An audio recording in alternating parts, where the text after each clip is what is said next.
Straight Line Solutions. Today I'm just going to kind of explain the Supra, what it is, how it got to be this way, how many engines it's had. That's a lot. We're 5 now. Damn! As of now, I'm running a high output 5.0 out of a Mustang. It's a 1990 Ford Mustang GT was what the engine came out of. It's got the full fuel injection system, including the intake, out of a 95 F-150. Lots of Fox Body parts. Got a Fox Body radiator in there, Mishimoto.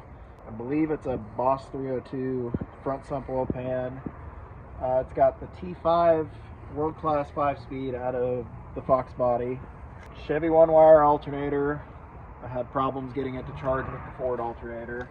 Pretty basic setup. It's got Jeep Wrangler, 2010 Jeep Wrangler 4-door. That's important.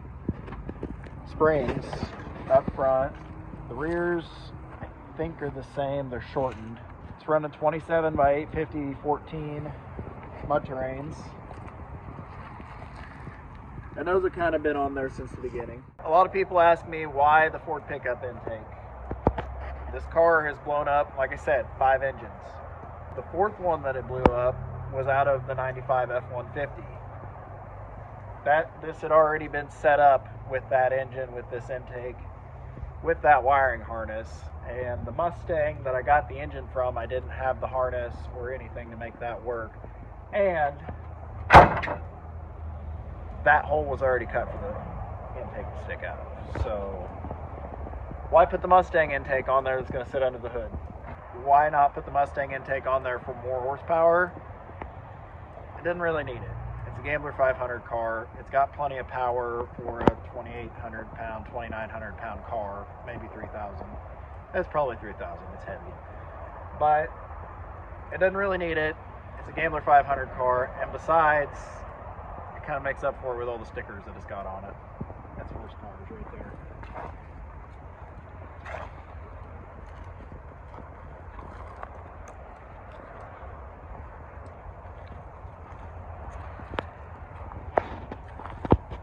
So this car started out its life in my possession as a $300 car. I bought it as a parts car for my 84 Toyota Supra that I have, and stole the parts off of it that I wanted to keep for the other car.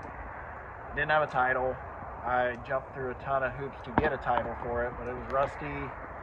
With Bondo all over the car. It was primered. It's ugly. Really didn't care that much. Didn't pay a ton for it. Blew up the first 5 MGE. Blew the head gasket. It had about 230,000 miles on it. It was on its way out anyways. Blew up the head gasket on it, out doing rallycross.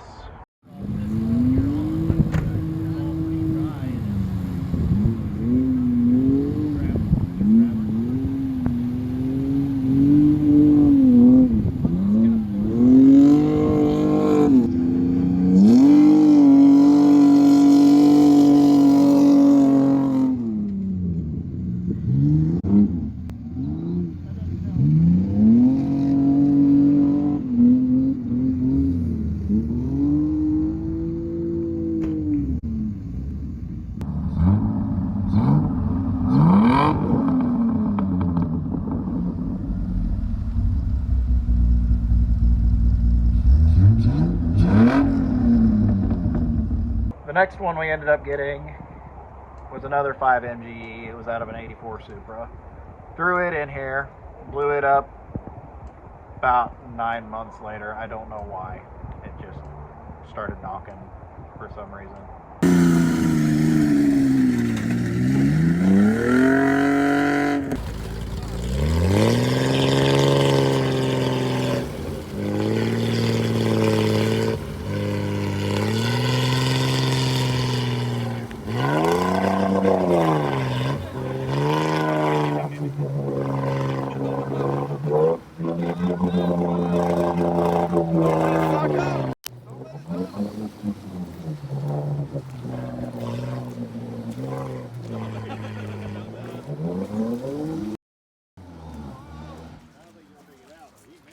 After that, I acquired a 88 Crown Vic, put that engine in there with that automatic transmission, which was garbage.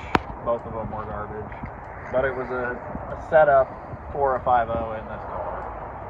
And got those running and driving. Ended up blowing up that engine almost immediately. Bought the pickup, pulled the engine out of the pickup, had the wiring harness setting on top of what used to be the hood.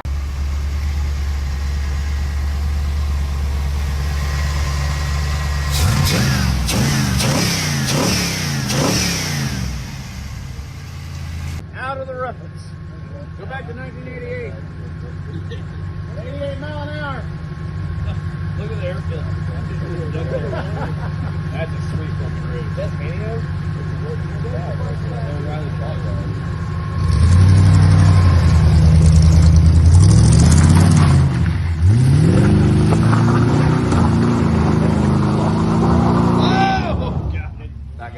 The wiring harness was sitting on top of the hood.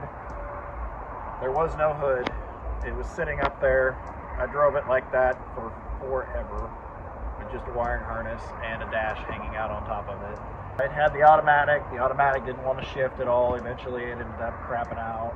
That was about the time I got the Fox Body 5.0 and Fox Body T5, which is about the time I finally took some time and put everything inside the car up under a dash and put the hood back on the car, which kind of gives you what you have now. It's just my fun car.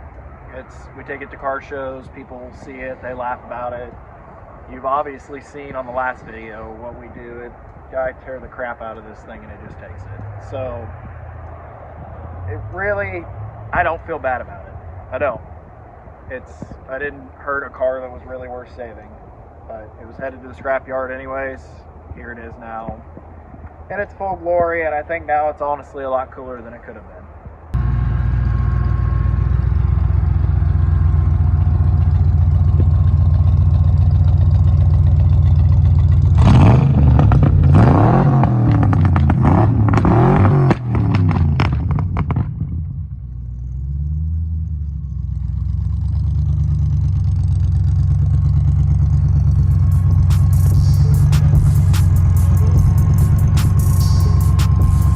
Watching.